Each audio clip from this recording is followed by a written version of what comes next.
Nós daremos sequência à nossa série de exposições na primeira carta de João. Portanto, abra a sua Bíblia comigo. Primeira carta de João.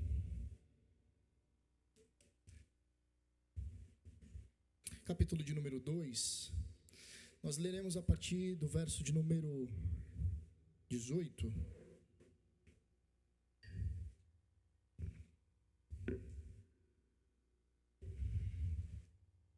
Primeira de João, capítulo de número 2, verso de número 18.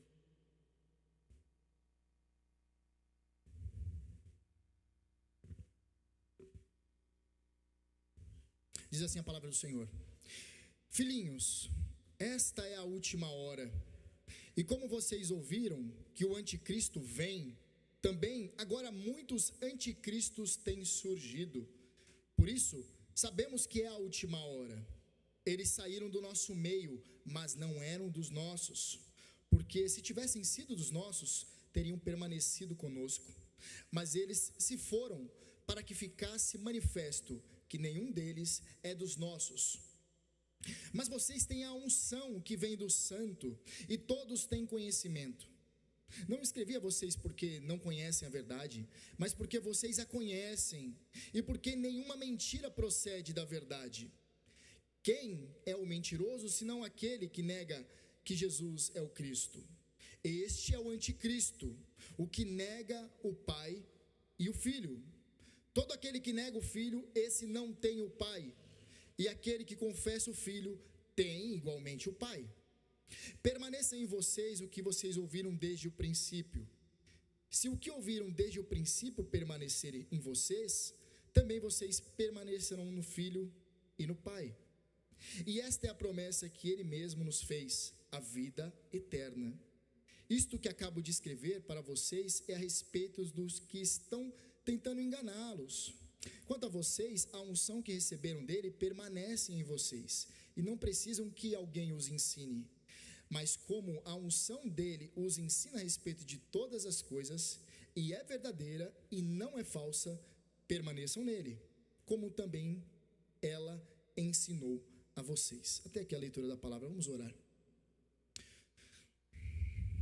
Ó Deus, estamos diante da tua palavra revelada, e nós queremos aprender dela nesta manhã, queremos ser alimentados pelo Senhor por meio da tua palavra. Rogamos que o Senhor conduza esse momento, que os nossos ouvidos estejam atentos, os nossos corações estejam abertos pelo Senhor, os nossos olhos estejam iluminados pelo teu Espírito, e a verdade do Senhor venha ao nosso coração, impactando o nosso coração, demonstrando aquilo que há de errado em nós e aquilo que há de completamente certo no Senhor. Nós queremos ser confrontados pela tua palavra, ensinados pela tua palavra, exortados, encorajados pela tua palavra. Pedimos que o Senhor faça isso, em nome de Cristo. Amém. Meus queridos irmãos, existem 3 tipos de pessoas dentro da humanidade. 3 tipos de pessoas quando o assunto é prazos e horários. Há pessoas que são extremamente antecipadas. Vou colocar alguns exemplos. Lá no seminário, quando nós temos trabalhos a entregar, há alguns irmãos que já terminaram o trabalho uma semana de antecedência. Falam, já terminou? Já terminei, está lá guardado. Falei, só estou esperando o momento certo de entregar. Há pessoas que são extremamente pontuais. Esse é o segundo tipo. Pessoas que são antecipadas e pessoas que são pontuais. Os pontuais são aqueles que não atrasam 1 minuto, mas também não chegam 1 minuto antes. Elas chegam no horário, elas cumprem os seus prazos, os seus compromissos no horário. Elas são extremamente rigorosas nesse quesito. E há o terceiro tipo, que são pessoas que são atrasadas. Pessoas que têm dificuldades na gestão do seu tempo e elas nunca conseguem cumprir o seu planejamento, o seu cronograma, elas sempre chegam atrasadas. Por que eu estou trazendo essa reflexão? Porque João, ele está querendo que os seus leitores soubessem bem a hora, eles estivessem bem atentos à hora. Mas veja, não é uma hora do nosso relógio, é um relógio espiritual. João ele está marcando dentro dos acontecimentos o momento onde que os anticristos entrariam em cena. Esta carta ela é extremamente didática para os nossos dias, pois nós estamos falando de uma carta escrita no final do século I, que há uma extrema relevância para os nossos dias, pois desde aquela época os anticristos estão presentes. E nós temos como título dessa mensagem, os anticristos. E eu gostaria que você voltasse seus olhos para o verso de número 1, está escrito assim na palavra do Senhor: filhinhos, esta é a última hora. Filhinhos, João ele tem essa característica de ser muito carinhoso, não porque João gerou aqueles crentes, mas você já teve alguém que no início da sua caminhada cristã se aproximou de vocês e cuidou de você como se fosse um filho na fé? E essa pessoa investiu na sua vida, talvez tenha te dado uma primeira Bíblia, tenha te levado as primeiras vezes ao culto, e essa pessoa, ela acabou tendo uma afeição especial por você, e aos poucos, parece que esse relacionamento é de pai para filho, ou de mãe para filho. É muito gostoso esse tipo de relacionamentos, que acontece ainda nos dias da nossa igreja. Mas João ele está falando para uma igreja que muito provavelmente ele tinha esse cuidado, esse contato. Ele escreve assim: filhinhos, esta é a última hora. Filhinhos, eu quero que vocês estejam atentos aos acontecimentos. Filhinhos, é necessário vocês olharem para o relógio, prestem atenção. Como vocês ouviram que o anticristo vem, também agora muitos anticristos têm surgido, por isso sabemos que é a última hora. A palavra anticristo, meus irmãos, vem de duas palavrinhas gregas. Anti, que é oposição, como na nossa língua, é uma oposição, é contrário a Cristo. Juntando as duas palavras, é o anticristo, aquele que se opõe, aquele que contraria a Cristo, aquele que é completamente o inverso de Cristo. E aqui, obviamente, João ele está se referindo que eles já sabiam sobre essa figura escatológica, o anticristo, uma personalidade, uma personificação do mal, guiado pelo poder de Satanás, que é previsto já desde os escritos lá de Daniel. O profeta Daniel escreve sobre o homem da iniquidade. Mas ele está falando, vocês já sabem disso, vocês já ouviram sobre este anticristo que virá. E provavelmente ele está falando sobre, talvez, o sermão escatológico de Jesus, que Jesus escreve lá, o Mateus relata assim, no capítulo 24. Antes do anticristo, surgirão anticristos, falsos mestres, apresentando-se em nome de Cristo, fazendo sinais e prodígios e enganando a muitos. É interessante que à medida que o evangelho avança, ele se expande por todas as regiões, assim também surgem os falsos ensinos, e eles ocorrem simultaneamente. Na medida que avança o evangelho, o reino de Deus está avançando sobre a terra, os falsos ensinos também, e com ele os falsos profetas, guiados pelo espírito do anticristo. Os anticristos são pessoas que fazem oposição a Cristo por meio do ensino. São os falsos mestres, os falsos profetas. Eles já tinham entrado em cena naquela época, e cada vez mais eles ficam mais sofisticados em seus sofismas, em suas péssimas teologias, e eles enganam a muitos. João está falando, prestem atenção que já chegou a hora. Prestem atenção que já há falsos ensinos já presentes em nossos dias.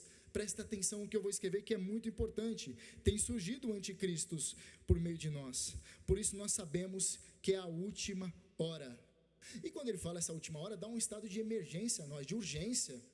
É para a gente ficar impactado. É a última hora. Poxa, mas é a última hora, há quase 2000 anos atrás, já é a última hora? Sim.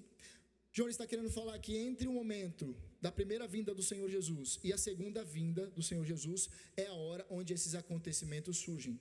Porque quando ele voltar, ele vai restaurar tudo. Não vai sobrar falso profeta. Ele vai destruir o anticristo. Não existirá mais oposição a ele, ao seu evangelho, ao povo de Deus. Não haverá. Mas entre esses dois acontecimentos, esta é a hora, está acontecendo essas coisas. E elas permanecem até em nossos dias. Em nossos dias vivemos os últimos dias também, do que aquilo que a teologia chama do já e o ainda não. Nós estamos numa fase de transição, de tensão, entre que o reino de Deus já chegou, mas ainda não plenamente, não manifestado plenamente. Isso se manifestará plenamente quando o Senhor Jesus retornar.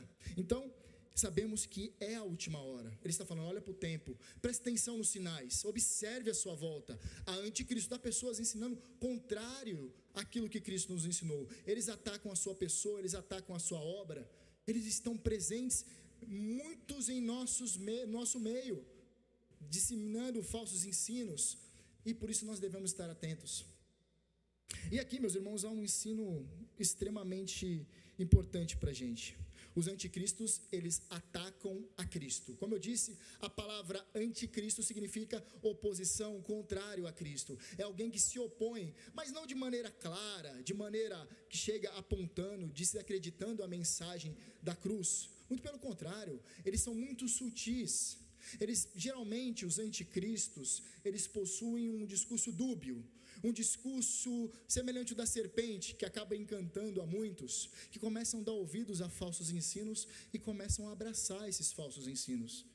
João está falando, preste atenção, eles fazem oposição velada a Cristo, eles trazem falso ensino. Nos dias de João, obviamente, como nós já vimos, ele está se referindo aos pré-gnósticos, ou seja, uma heresia ali no início do primeiro século, que permanece até o segundo século, de algumas pessoas que diziam que Jesus Cristo ele não veio em carne, era um fantasma, ou então, ele pode até ter vindo, mas era como se o Cristo tivesse se apossado de um homem chamado Jesus, e quando esse Jesus chega na cruz e fala, Deus meu, por que me desamparaste? O Cristo sai.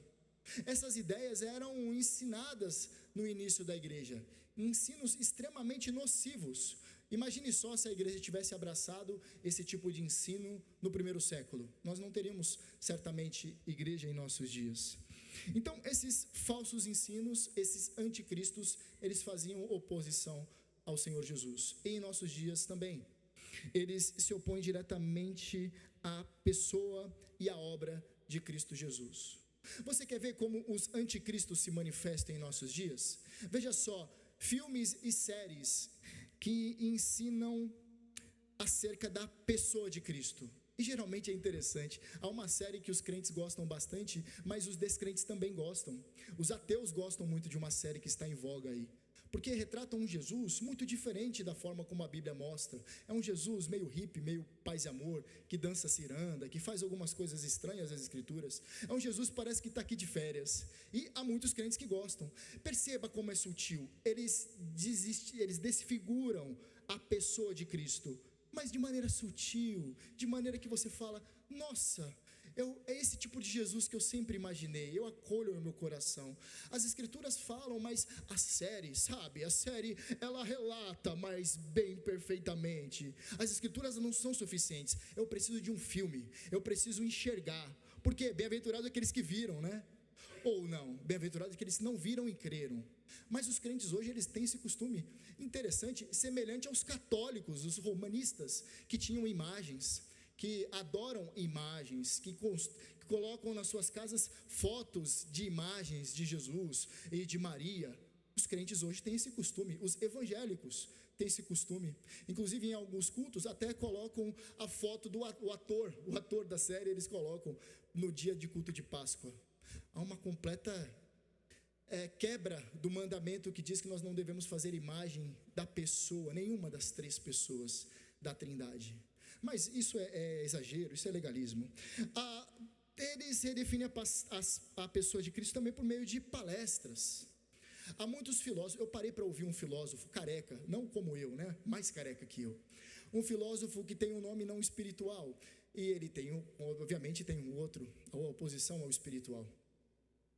Ele falando sobre a pessoa de Jesus, um filósofo ateu, falando sobre a pessoa de Jesus, e eu assisti, aquilo ali foi torturante para mim, 2 horas ouvindo aquela miséria, mas ele falando sobre a pessoa de Jesus, como um mestre da moral, como um verdadeiro preocupado com as mazelas da sociedade, como um justiceiro social, porque Jesus ele multiplicou pães e peixes, porque Jesus ele veio para matar a fome do povo, a fome presente, é essa distorção que a gente vê, não tem nada a ver com a escritura. Eles distorcem veladamente a pessoa de Jesus, mas a gente acaba dando valor para essas personalidades, porque são cultos, são personalidades na academia, falando sobre Jesus, fala, opa, deu até um crédito para o evangelho agora, se o evangelho chegou na boca desse, que é famoso por ser um grande intelectual. Opa, agora sim o evangelho está alcançando patamares que alcançariam. Um ateu falando sobre Jesus. Eu prefiro ouvir um analfabeto falando sobre Jesus, mais crente, do que um erudito falando sobre Jesus descrente. Não comunica nada, não vive. Uma fé não vivida é uma fé que não é crida. Mas há outras formas de redefinir a pessoa de Jesus em nossos dias. A mensagem de que ele era, por exemplo, um milionário. Recentemente eu assisti uma pregação de um pastor da teologia da prosperidade, que ele disse que Jesus, ele morava em Cafarnaum, e Cafarnaum era uma cidade próxima à praia. Até aí tudo bem, eu achei super interessante até aí, porque de fato é o relato bíblico. Jesus morou em Cafarnaum, próximo à praia. Só que aí ele dá o pulo do gato. Ele fala, Jesus morava perto da praia porque somente os ricos moravam perto da praia. Imagine você morar no Guarujá, em frente à praia. Somente os ricos poderiam fazer isso. Jesus era bem de vida. Carpintaria naquela época dava muito dinheiro, ele falando, né? Mostrando que nós devemos ser aqueles que são apaixonados pelas riquezas desse mundo, né? Ele ensinou isso de maneira bem engraçada, né? Mas era um pastor que muitos carismáticos gostam, e eu ouvi, eu falei, nossa, distorceu a pessoa de Jesus completamente. Só que muitos crentes acabam abraçando, acabam gostando desse tipo de ideia. Os anticristos, eles redefinem também a obra de Jesus Cristo. Nas escolas e universidades, a ideia de que a obra de Cristo foi um exemplo de amor, mas somente um exemplo de amor, devemos imitá-lo, porque ele amou os seus discípulos. É somente um exemplo, mas não tem função vicária, não é morte substitutiva, ele não era Deus. Eles redefinem a obra de Cristo Jesus, e isso é ensinado nas escolas, nas universidades, que ensinam que a Escritura, o relato bíblico, não retrata Jesus, retrata a imaginação dos discípulos, que alguns deles imaginaram que ele ressuscitou dentre os mortos ao terceiro dia e subiu aos céus, mas isso é só a imaginação dos discípulos. A Bíblia nada mais é de um conjunto de elementos culturais. É uma religião antiga que contém mitologia, e foi colocado de maneira que assim era para ser entendido, só que nós, ocidentais, abraçamos como uma verdade absoluta. É isso que é ensinado nas escolas. Há muitos livros que tratam sobre isso, principalmente na região da academia, os liberais teológicos, assim conhecidos, que muitos ficaram pelo caminho porque foram desacreditados no século XX, mas no século XXI eles ressurgem com uma nova roupa, com uma nova temática, com uma nova forma mais agradável de alcançar os nossos ouvidos. Podcasts que nós ouvimos, nós temos acesso a podcast, você deve ouvir podcast certamente, mas geralmente os convidados são pessoas que rejeitam o testemunho da Escritura, eles distorcem o sentido, e há alguns pastores que, por não terem apreço pela inerrância, pela infalibilidade da Escritura, eles sugerem que a Bíblia precisa ser atualizada, pois é uma escrita muito antiquada, e ela não se aplica em nossos dias. Há demandas sociais que precisam ser revistas, e as Escrituras, elas não tratam exaustivamente sobre isso, portanto, precisam passar por uma atualização, por uma revisão, e muitos ouvem isso e falam, é verdade, porque a Bíblia ela não trata sobre, por exemplo, medicamento psiquiátrico, ela não trata sobre relações geopolíticas, como lidar o conflito entre a Rússia, como que a gente trata questões do conflito do Oriente Médio.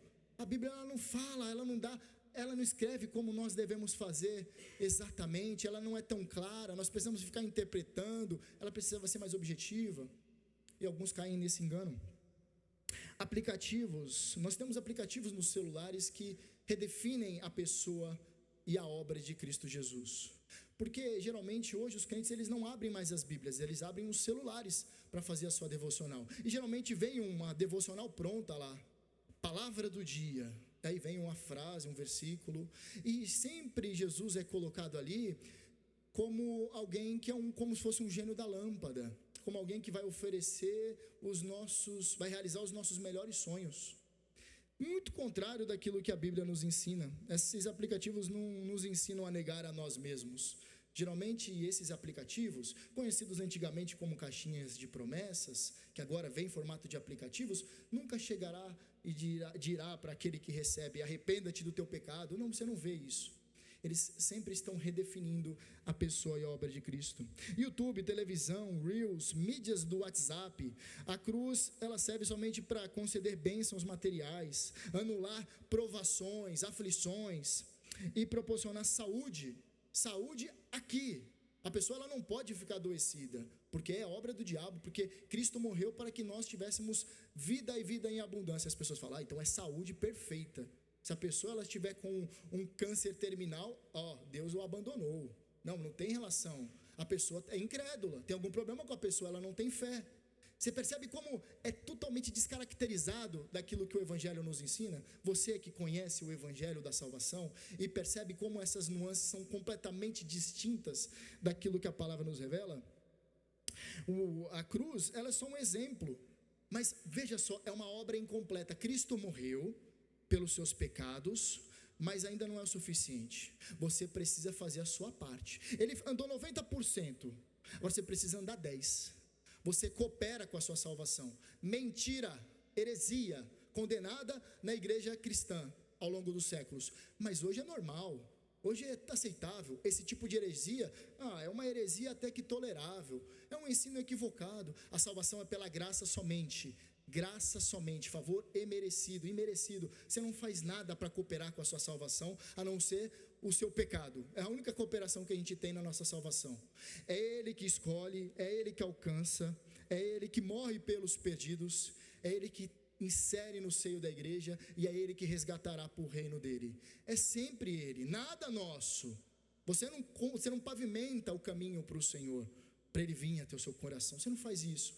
Mas são teologias, ensinos anticristãos que são aceitos no seio da igreja. Mas eu vou trazer algumas coisas que você tem que fazer para reconhecer o ensino anticristo ou um anticristo. Nas pregações dos anticristos, inclusive um anticristo deles está com uma série nova na Netflix, nós vimos ontem, tem um documentário sobre um desses anticristos. Nessas mensagens você não vai ver pecado, você não vai ver ele falando sobre pecado. Pecado afasta as pessoas. Pecado é um conceito antigo. Arrependimento? Não. Arrependimento não. Santidade? De maneira nenhuma. Renúncia? Não vai ver no ensino do anticristo. Você não vai ver céu, inferno, juízo final, ira de Deus, necessidade da cruz, obediência à palavra, negação do eu, perseguição por causa do evangelho. Não. Serviço? De maneira nenhuma. Eles não, por favor, eu gostaria que falasse um pouco mais baixo. Serviço não é mencionado. Serviço, você se desgastar na obra, você morrer por causa do evangelho, de forma alguma você vai ver isso os anticristos ensinando. Você não observará isso. Eles são anticristos. Evangelização? Não, de forma alguma. Discipulado, suficiência de Cristo, satisfação em Cristo. Os anticristos não pregam sobre isso, porque satisfação você encontra no mundo, coisa que João já combateu na nossa última exposição. Nós já vimos como ele mostra o mundo. Perceba, meus irmãos, como isso é nocivo e como isso é extremamente sutil. Novamente, o anticristo ele não vai chegar. Você nunca vai ver o diabo vestido de chifre, rabo e com um tridente. Ele vem disfarçado de anjo de luz. Ele vem falando coisas que agradam o seu coração. Ele vem fazendo com que a exposição da palavra não aponte para Cristo, mas para aquilo que você é, para aquilo que você vale, e aquece seu coração. Muitos abraçam esse falso evangelho, esse evangelho anticristão, e falam, nossa, que gostoso ouvir essa palavra, não me confrontou em nada, eu saí feliz, eu entrei no culto e saí feliz, eu estou com o meu pecado aqui, mas está tudo bem, é importante eu sair contente, a palavra tem que fazer carinho no meu ouvido. Mas a exposição do evangelho de Cristo não se trata disso, se trata de confronto, se trata de dependência exclusiva da pessoa de Cristo, trata sobre arrependimento, nos agarrar na pessoa de Cristo e entender que se nós nos soltarmos dele, ai de nós precisamos do evangelho que tenha gotas de sangue manchados naquela cruz, nós precisamos disso, isso é o evangelho de Cristo Jesus. Mas Eles vão falar mais, eles não vão falar somente essas coisas, não vão falar sobre pecado, vou falar algumas coisas que talvez agrade você, talvez prosperidade financeira, saúde perfeita, vitórias constantes, é só vitória, nunca tem derrota, não tem espaço para derrota, não tem espaço para perda nesse falso evangelho disseminado pelos anticristos. Eles visam a autoestima e a realização pessoal. Você tem que ser grande neste mundo, você tem que amar a sua estima. Eles pregam paz, só que, perceba, sem arrependimento, sem confissão de pecado, sem renúncia. Eles não vão tratar disso. Eles vão falar sobre sucesso profissional, eles vão falar que todos os relacionamentos devem ser perfeitos, e aqueles relacionamentos que não são perfeitos dentro do seu quadro de amizades, você tem que abandonar, porque aquela pessoa talvez tenha inveja de você, está militando contra você. Afasta essa pessoa. Mas o evangelho é diferente. O evangelho fala que nós devemos amar inclusive os inimigos, né? Que é difícil, mas eles não vão falar isso para você. Conquista materiais como prova de fé. Ah, sim, com certeza. Quer ver uma pessoa que tem bastante fé nesses camelôs da fé que ensinam aqui? Aliás, tem um camelô, eu não estou dando nome porque vai ser gravado, né? Mas tem alguns camelôs na fé em frente ao cemitério, aqui na Areia Branca, que ensinam prosperidade, e tem um monte de gente enganada ali, indo para o inferno anestesiado, ouvindo uma mensagem do diabo, e falando, não, está tudo bem, eu vou entregar todo o meu dinheiro aqui, eu vou receber uma recompensa. Quem disse? E nós, em alguns momentos, ouvimos, às vezes, um programa de rádio, fala, deixa eu ver o que esse cara está falando aqui, deixa tocando aquela música gospel, que só fala besteira, mas é música gospel, né? Mas não fala nada com nada, não tem nada de Bíblia, não tem um pingo de, se torcer assim, não sai um versículo da música. Só que, poxa, é tão gostoso de ouvir, é tão maravilhoso. Eles pregam liberdade sem submissão, são mensagens motivacionais, mas eles fazem algumas coisas assim. Eu tenho que falar que eles fazem milagres, aqueles milagres que Jesus falou que eles fariam.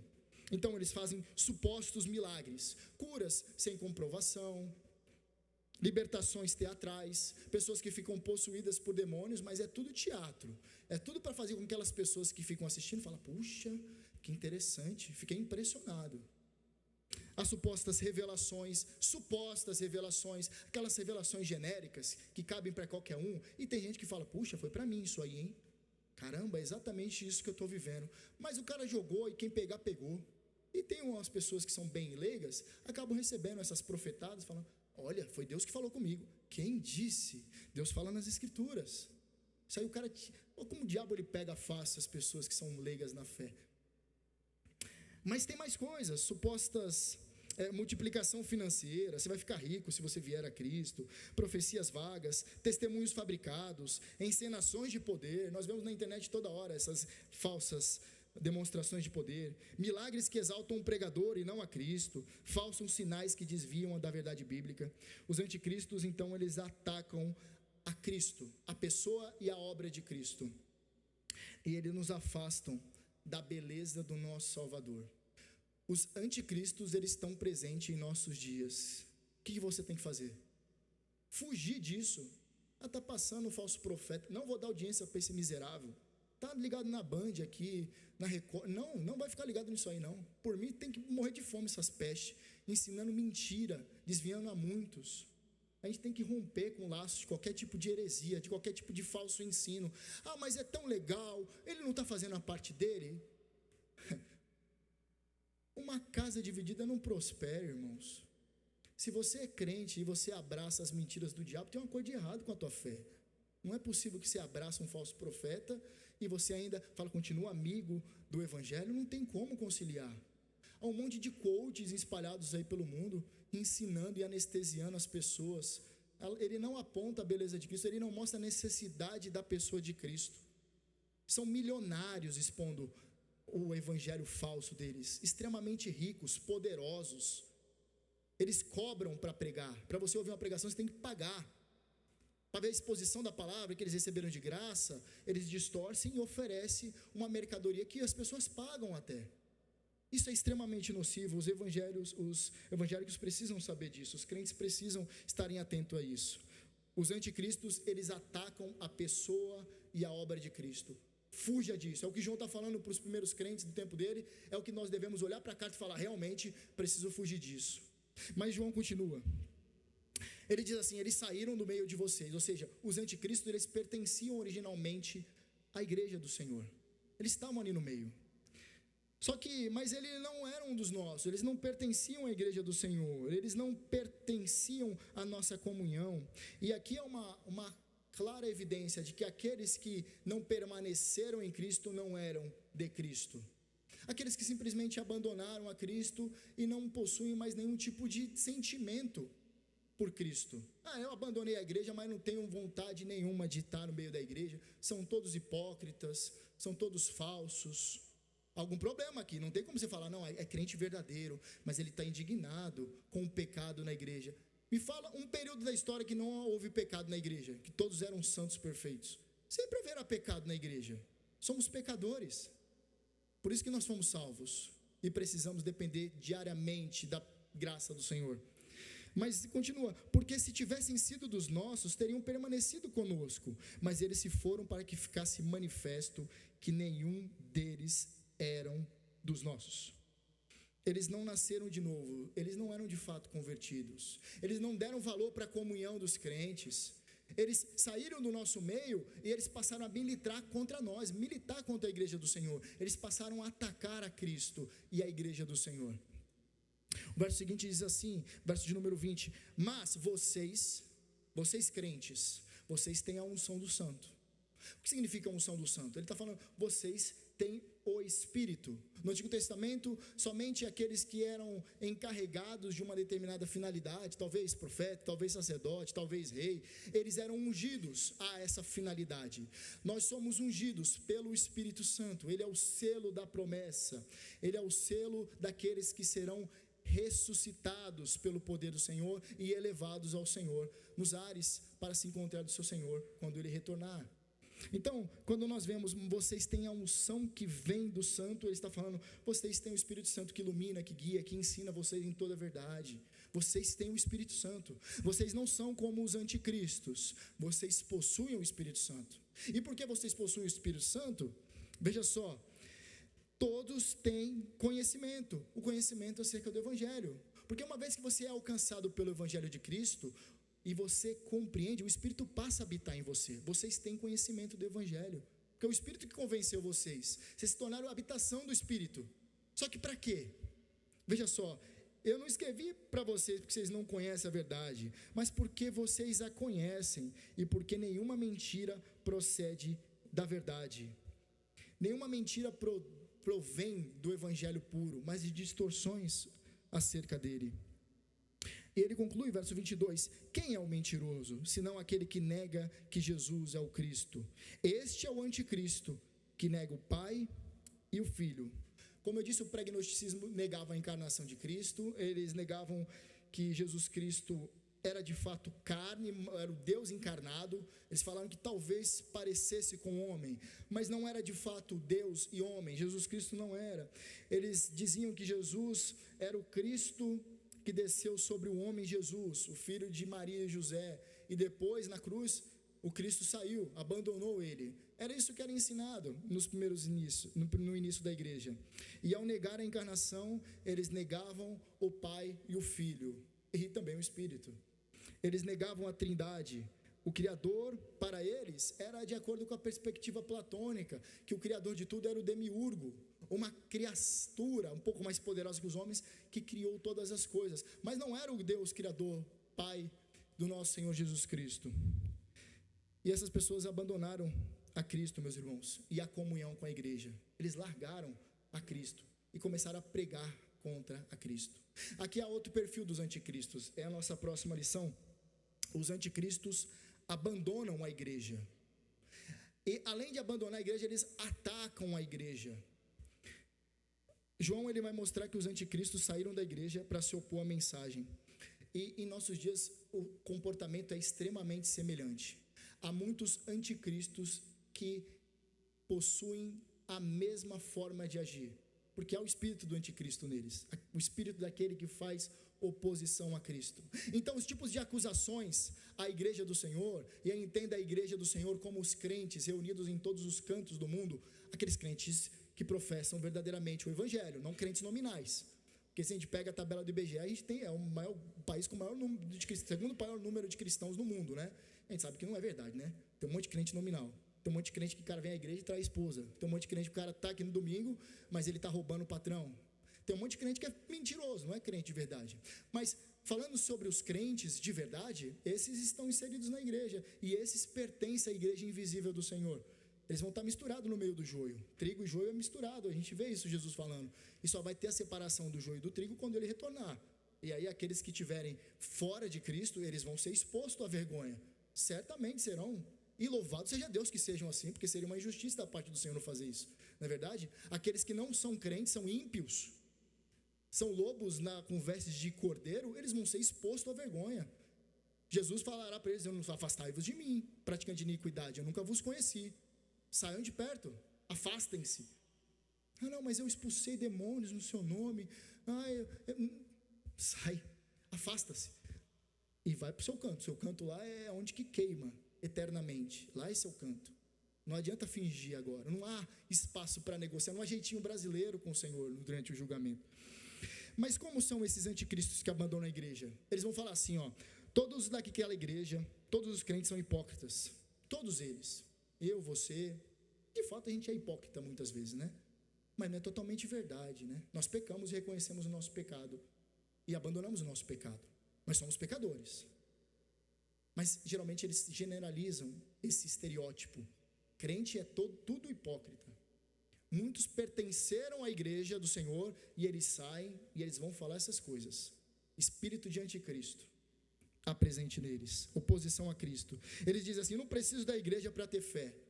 Mas você olha para a vida do miserável, ele não consegue vencer pecados que já era para ele ter vencido faz tempo, se ele andasse no seio da igreja, se ele caminhasse com crentes mais maduros, se ele amasse mais o evangelho do que ele mesmo. Mas, de fato, verdade, você não precisa da igreja para ter fé, mas aqueles que pertencem ao Senhor Jesus Cristo, que possuem fé, vão estar necessariamente desejosos de pertencer à família de Cristo. Necessariamente. Eles vão dizer: eu não preciso de igreja para ter fé, eu não preciso de pastor, de liderança sobre minha vida. Em submissão, ele não precisa realmente de alguém para prestar contas. Ele não precisa, ele diz que todas as religiões levam a Deus. Eles dizem que a igreja só quer o dinheiro das pessoas. Geralmente pessoas avarentas são assim. Elas amam tanto o dinheiro delas que realmente, se eu falar para você, você precisa contribuir com a igreja do Senhor para a gente manter pelo menos esse salão aqui, para não cair o telhado na nossa cabeça. Eu falo: não coloca a mão no meu bolso, vocês querem meu dinheiro. Não, meu dinheiro não. Levam tudo menos o meu dinheiro. Extremamente avarentos. O ídolo deles é o mamon. Eles não têm o Senhor no coração. É o dinheiro. Eles são anticristos. Eles dizem assim: a igreja finge ser santa, mas está cheia de pecadores. É verdade, nós somos simultaneamente justos e pecadores. Isso que acontece. Mas nós não fingimos ser santos e somos na verdade pecadores. Nós somos pecadores, mas diante de Deus, pelo sangue de Cristo Jesus, nós somos santos. Não é à toa que Paulo, em todas as cartas, ele se refere aos crentes como santos. Santos. O que importa é o amor, não as regras, é o que os anticristos falam. Ele diz que Jesus só foi um mestre espiritual e não o único caminho. Não, Jesus ele não é o caminho, a verdade da vida. Ele é um dos caminhos que leva a Deus. O tipo clássico de anticristo é esse. Todos os caminhos levam a Deus. Mas Jesus falou que ele é o caminho. Perceba o artigo definido: eu sou o caminho, não um caminho. Então um artigo se rebate, já fala: puxa, não, mas na Bíblia está escrito que ele é não um dos caminhos, é o caminho. Eles dizem que a Escritura ela está equivocada, ela diz que a Escritura não serve para nada, como eu disse, é uma série de documentos falidos que não tem finalidade nenhuma. Diferente daquilo que nós vemos, que toda a Escritura é inspirada por Deus e útil para o ensino, para a repreensão, para o nosso crescimento. As Escrituras dizem que a igreja é o corpo de Cristo. As Escrituras dizem que Cristo amou e se entregou pela igreja. As Escrituras dizem que a igreja é a coluna e baluarte da verdade, onde a palavra é ensinada. E os crentes?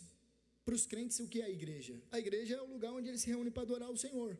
É isso, é os crentes, é o ajuntamento dos crentes. É aqui juntos que nós somos edificados no Senhor. É onde que nós somos fortalecidos na fé. É onde nós carregamos os fardos uns dos outros. É isso que é para ser a igreja. Que nós somos equipados para a evangelização, que somos santificados, preparados para nos encontrar com Cristo. Certamente, a pessoa ela não precisa estar na igreja para ser salva, mas necessariamente aquele que é salvo vai querer estar na igreja. E você pode falar, puxa, eu achei isso muito ofensivo. Que bom que foi ofensivo. Eu teria muito medo se eu não tivesse sido ofensivo. Muito medo mesmo. Porque o evangelho é ofensivo. O evangelho ataca os nossos ídolos, as nossas concepções falsas de mundo. O evangelho é uma troca de mente, é renovação da mente, como Paulo gosta de falar.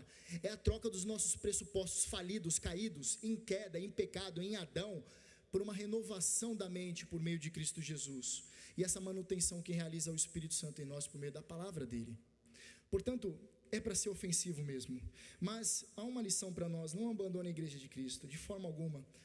Pelo contrário, dê valor em pertencer a uma igreja que fale sobre pecado, que fala sobre ira de Deus, que fala sobre céu e inferno, que fala que você é pecador e necessita de arrependimento, que você necessita de Cristo, que você precisa se envolver com a missão, que você não pode ficar somente como um banco de igreja que só serve para ficar parado, né? O banco de igreja só serve para os outros sentar, né? E ainda se há uma utilidade na sua vida, maravilha, que você sirva para as pessoas se apoiarem em você, mas um crente, ele não fica parado diante da movimentação do avanço do reino de Deus. Ele quer se envolver, ele quer se engajar, ele quer falar onde eu sirvo, onde que eu me mexo aqui, porque eu quero que o reino de Deus avance, eu vivo para isso, eu estou aqui, eu só não morri por causa disso. A gente não morreu ainda por causa disso. Não tem necessidade da gente estar aqui ainda, para ver meus filhos crescer. Eles vão morrer. Eu quero ver meu filho entrando na faculdade. Ele vai morrer. Vai morrer. Aí tu fala, putz, minha vida então, se tua vida se limita à temporalidade dessa existência, me perdoe, mas tua vida não serve para nada. A nossa vida serve para glorificar Deus, seja na vida ou seja na morte. Paulo fala que é incomparavelmente melhor estar com Cristo do que estar aqui agora. Mas ele fala aos filipenses, mas eu preciso estar aqui ainda, porque eu preciso ser útil para vocês. A nossa utilidade aqui ainda é para servir o Senhor. A gente não tem outra finalidade na nossa existência. A gente só está aqui ainda para servir o Senhor, não para acumular riquezas, não para você ter um nome grande, não para você ser reconhecido pelaquilo que você é. Pelo contrário, para você ser esquecido e somente Cristo ser lembrado. Portanto, os anticristos, eles abandonam a igreja, mas nós não devemos fazer isso, devemos dar valor à igreja do Senhor. O texto finaliza assim: todo aquele que nega o filho, esse não tem o pai, e aquele que confessa o filho, tem igualmente o pai.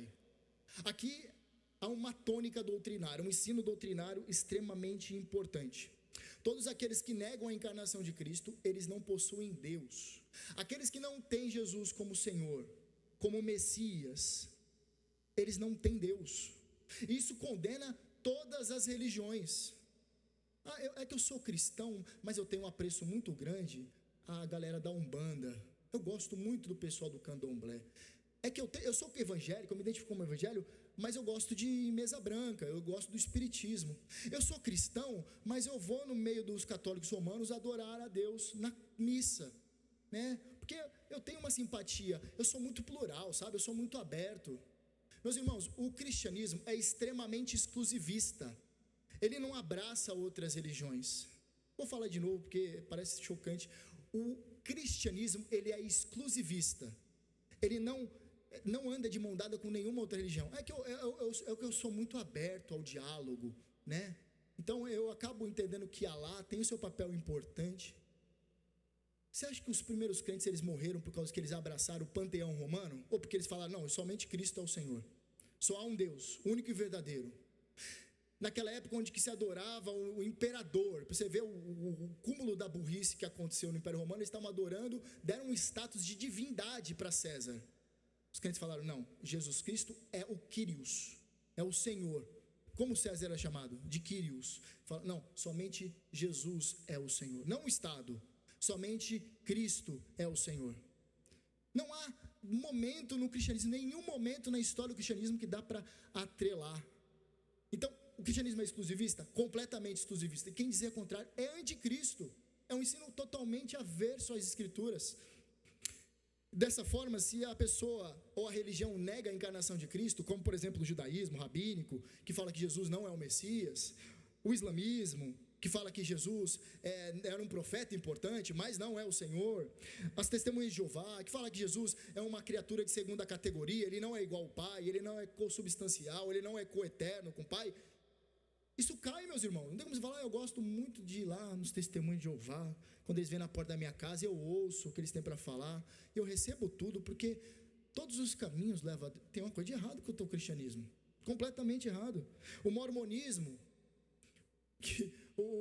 esqueci o nome do Joseph Smith, teve um contato com um anjo, Moroni, que revelou algumas coisas, falando, a Bíblia está errada, precisa escrever um novo evangelho. Todas essas igrejas que existem, estão todas desviadas, você precisa fundar uma nova igreja. Não tem como sustentar essas coisas. O espiritismo kardecista, pega o Allan Kardec, só escreveu besteira naqueles livros, que pelo menos os dois que eu li, o Espiritismo segundo Allan Kardec, e o outro que eu nem lembro agora, que era tão ruins, ruim de exegese mesmo, ruim demais. Você pega e fala, se você é um crente que lê as escrituras, você vai falar, putz, ele está falando aqui, não tem nada a ver. De onde ele tirou isso? Vozes da cabeça dele, certamente demônios que estavam ensinando ele. Religiões orientais, é que eu sou crente, mas eu tenho um apreço pelo budismo, eu faço meditação na minha casa, eu esvazio minha mente, eu tenho esse tipo de relacionamento. Você nega uma coisa, abraça uma coisa ou outra, não tem como você abraçar as duas, né? Tem gente que gosta do espiritismo, do candomblé, da umbanda. Eu vou na igreja domingo, mas na quinta-feira eu estou batendo um tambor, né? Para ver se melhora a coisa. Eu faço uma mandinga lá em casa, eu acendo uma vela atrás da porta, faço uns esquemas lá que ninguém precisa ficar sabendo. Tem uma coisa errada no seu cristianismo. Qualquer religião que negue Jesus como Messias, nega Jesus como Deus. Ela nega que Jesus é coeterno e coigual com o Pai. Ela nega que Jesus é o único suficiente Salvador. Essa religião não tem Deus, não tem o Pai. É desassociado da verdade. Algo que vai ser recorrente nos próximos versos. Veja só. Permaneça em vocês o que vocês ouviram desde o princípio. O que vocês ouviram desde o princípio? O Evangelho. Permaneçam no Evangelho. Mas eu já sei o Evangelho. Permaneça, porque a gente esquece. Abraça o Evangelho. Perceba as implicações que há no Evangelho. Se você é crente em Cristo Jesus, não tem como você. Se você entende que você é salvo somente pela obra vicária de Cristo, você não tem como ter um padroeiro lá na sua casa, uma imagem. Essa imagem aqui de Nossa Senhora que a minha tia trouxe lá da Aparecida do Norte, deixei aqui. Não tem como. Você acredita nisso? Você tem que se desfazer dessas coisas. O cristianismo é exclusivista, é salvo somente por Cristo. Não há mediadores, medianeiros, nada. Somente Cristo. A morte de Cristo nos dá salvação. Somente nele. João, ele gosta de escrever muito essa palavra permaneça. Ele vai escrever essa palavra aqui ao longo da carta 23 vezes. E ele está querendo falar por que eles devem permanecer. Porque há ensinos falsos. Permaneçam na verdade. Permaneçam naquilo que vocês ouviram desde o princípio. Permaneçam no Evangelho. Se o que ouviram desde o princípio permanecer em vocês, também vocês permanecerão no Filho e no Pai. Não sejam influenciados pelos falsos ensinos, pelas novidades. Não, de forma alguma. Permaneçam no velho Evangelho, no antigo Evangelho. Permaneçam somente no Evangelho, nós teremos verdadeira comunhão com Deus. Verso de número 25. E esta é a promessa que Ele mesmo nos fez. Quem nos fez? Jesus Cristo nos fez. A vida eterna consiste nisso, me conhecer. Jesus diz que o conhecimento dele como o Senhor e Salvador já é vida eterna aqui. Não precisa nem morrer ainda. Você já percebe já os prazeres da vida eterna aqui. E fazendo um adendo, nós vamos falar na EBD hoje sobre o Novo Céu e a Nova Terra. Gostaria de deixar o convite para você. O que acontece depois que você morre? E quando o Senhor voltar, o que acontece? Essas coisas a gente precisa saber às vezes para evangelizar, né? Tá bom, fui salvo para quê? Não sei. Fui salvo da ira de Deus, mas para quê? Para viver aqui? Não há nada melhor, incomparavelmente melhor na eternidade?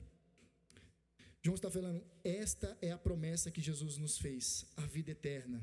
E isto que acabo de escrever para vocês é a respeito dos que estão tentando enganá-los, levá-los ao erro.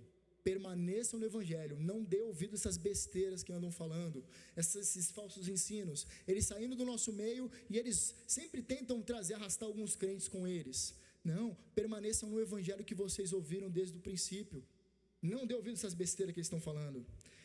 E o texto conclui, verso 27. Quanto a vocês, a unção que receberam dele permanece em vocês. Quanto a vocês, o Espírito Santo permanece em vocês. A unção do Santo Jesus Cristo permanece em vocês. Ele que subiu, mas ele disse que precisava subir para poder enviar o Consolador. Essa unção, o Santo Espírito permanece em vocês, e vocês não precisam que alguém os ensine. Obviamente João está falando assim, vocês não precisam de mestres, vocês não precisam de pessoas que ensinam as Escrituras, não, de forma alguma, né? Umas pessoas interpretam isso aqui falando, ó, eu não preciso de mestre nenhum para me ensinar a Bíblia, eu não preciso nem da Bíblia, né? Alguns pensam, falam, não preciso, porque está escrito aqui até, não precisam de que alguém os ensine. O que isso quer dizer? João está falando, vocês não precisam de falsos ensinos, vocês não precisam de falsos mestres para ensinar vocês, vocês já receberam o Evangelho, ponto. A doutrina dos apóstolos, guardem isso. Não precisa que esses falsos profetas, esses anticristos ensinem a você algo novo. E ele conclui, mas como a unção dele os ensina a respeito de todas as coisas, e é verdadeira, e não é falsa, permaneçam nele, como também ela ensinou a vocês. A unção, ou seja, o Espírito Santo nos guiará a toda a verdade, é o que Jesus nos prometeu, lá em João capítulo 16, ele, o Consolador, vos ensinará a respeito de todas as verdades, acerca da salvação, ele vos guiará em toda a verdade. O ministério do Espírito Santo é apontar para Cristo, não é fazer você girar, não é para você ficar descontrolado, babando no chão, deitado, dando vexame na igreja, falando nada com nada, fingindo que Deus falou contigo. Isso não é espírito, isso aí é um espírito do anticristo, o anticristo que gosta de confusão, gosta de bagunça. O nosso Deus é um Deus ordeiro, é um Deus de ordem e decência. Mas, meus irmãos, nós devemos entender que essa convivência com o Espírito Santo, ele habitando em nós, é ele que nos faz permanecer. E aqui coloca em xeque também a outra questão. Eu estou na igreja, eu estou firme no Senhor por minha força. Aquele fulano não está, porque ele não teve força. Não, o texto está falando aqui que é porque a unção, o Espírito Santo habitando em nós, que nos faz permanecer, que nos faz prevalecer, não nos faz desistir. Ou seja, se você é crente em Cristo, não tem mérito nenhum em você, é porque o Senhor está em você, e Ele te guia na verdade, Ele te faz permanecer em Cristo. Não a nós a glória. Essa é a nossa última lição. Os anticristos atacam os cristãos. Essa lição aqui talvez você tenha que gravar bem. Os anticristos são pessoas extremamente intelectuais, pessoas extremamente versadas. Há um adventista que ensina hoje muito bem acerca de arqueologia, mas quando ele vai para a teologia, meu irmão, é só groselha, é só besteira. E os caras perdem tempo ouvindo ele. Nessa parte arqueológica é sensacional, até eu assisto. Mas quando ele fala, vou assistir uma pregação daquele fulano, nossa, mas tem alguma discordância. Quem é essa Ellen White aí que eu nunca ouvi? Tem alguma dificuldade, né? O que é esse ensino? Aquele rapaz, ele é uma bênção na política, ele é deputado, ele é sensacional, e realmente é um dos mais sensacionais da nossa política. Mas quando dá um microfone para ele, é só besteira, não tem exposição bíblica. Aquele ex-presidente, ele parece ser um cara bacana, mas não venha falar que ele é crente, não venha falar que ele é um cristão. Meus irmãos, a gente precisa saber separar algumas coisas. Aí ele é um crente piedoso, aí você equaliza, fala, se isso aqui é o padrão de crente, é só eu ficar igual então a ele. Aquele jogador famoso que joga no Santos, ele coloca uma faixa escrito 100% de Jesus, ele é crente, só se for no inferno. 100% de Jesus, onde? E a gente fala, não, está tudo bem, é irmão na onde? Você olha para os frutos do miserável, você não vê arrependimento. Então a gente precisa definir quem é o crente e quem não é o crente, e não nos balizar por esse tipo de tabela. Os anticristos, eles são intelectuais, eles são personalidades aceitas nos convívios da sociedade, eles estão nos holofotes, são influencers, eles estão no legendários, eles estão em tudo que é o canto. Um deles tentou ser prefeito em São Paulo, ensinando mentiras atrás de mentiras. Alguns são bispos, todos anticristos, ensinando um falso evangelho, e a gente muitas vezes acolhe isso de maneira tola. Porém, se os anticristos eles nos atacam, nós temos um arsenal duplo. Nós temos a unção do Santo, que é o Espírito Santo, e nós temos a palavra de Deus, para nós rebatermos todos os falsos ensinos. Um professor nosso do seminário, ele já saiu, mas ele falava algo muito legal. Ele falava assim para a gente, toda vez, bravo, falou, ame o livro, pregue o livro, viva o livro. Ele sempre falava isso, e a gente sempre lembra dessas palavras. É que para nós é a mesma coisa. Ame a palavra de Deus. Você não tem como se desfazer dessas heresias se você não conhecer a palavra de Deus. Você não tem como rejeitar o falso ensino se você não conhecer a palavra de Deus. Não basta somente você conhecer, você precisa amá-la. Você precisa amá-la como sua vida. Você precisa pregá-la e você precisa vivê-la. E se a gente fizer assim, os anticristos, eles não poderão nos enganar. Meus queridos irmãos, o anticristo, ele ataca a igreja, ele ataca a Cristo, e muitos deles abandonam a igreja. Porém, eu gostaria de ler somente isso para nós concluirmos. Esse texto é de um autor holandês chamado Herman Bavinck, que escreve 4 volumosos livros, chamado Dogmática Reformada. É um livro de teologia sistemática, 4 volumes na verdade, mas extremamente úteis. E aqui ele faz uma síntese do que é o cristianismo, que se nós compreendermos isso, resume toda a mensagem. Ele diz assim, Bavinck: Cristo é o próprio cristianismo. O cristianismo é uma pessoa. Cristo é o próprio cristianismo. Ele não está fora dele, mas em seu centro. Sem o seu nome, sem a sua pessoa, sem a sua obra, não resta cristianismo. Em uma palavra, Cristo não apenas aponta o caminho para a salvação, Ele é o próprio caminho da salvação. É isso que os apóstolos ensinaram, é isso que a palavra afirma, é isso que o Espírito confirma, é isso que a igreja deseja, é isso onde nós permanecemos em Cristo. O que confessamos é Cristo, e a vida eterna que nos foi prometida é Cristo. Cristo é o cristianismo. Que a gente se apegue em Cristo, e a gente resistirá dessa forma a todas as ciladas do diabo, por meio dos seus anticristos. Amém? Vamos orar? Ó Deus, te damos graças pela escrita inspirada que João nos deixou. Te agradecemos, Senhor, porque por meio da tua palavra nós podemos ser instruídos e resistir contra as investidas de Satanás e seus demônios. Nós ficamos com as Escrituras, nós permanecemos nas Escrituras, pois elas dão testemunho acerca do Senhor, elas falam acerca do Senhor, e quando nós estamos diante da beleza e da santidade do Senhor, nós vemos o quanto nós somos pecadores e carecemos da sua graça diariamente.